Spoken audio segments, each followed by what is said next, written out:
शंकर भगवान की जय, मैया पार्वती की जय, कार्तिक गणेश की जय। एक बार बोलो सच्चा दरबार की जय। ए गुरु बहिना देखी, एगो गुरु बहिना नैहर के मारल ससुरो के मारल रहली। नैहर में उनकर बाप महतारी ना रहलन, आ जब शादी भइल तो ससुरा में सास ससुर ना रहलन। माने दोनों जने के ही रहलन।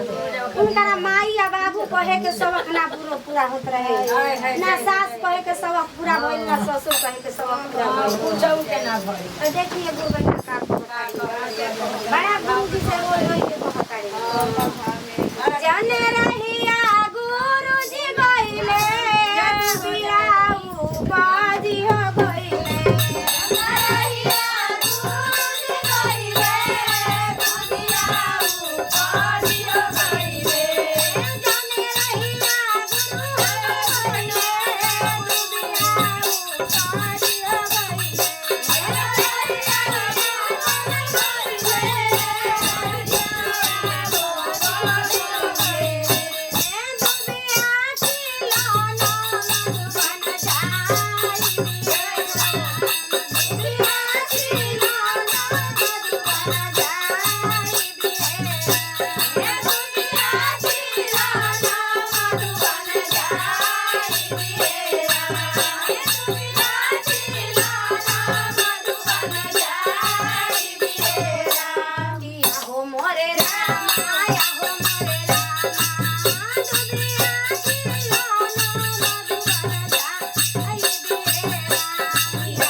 महादेव जी एगो औरी हमार वचन सुन ली कहतड़ी नैहर में भाई बहन ससुरा में देवर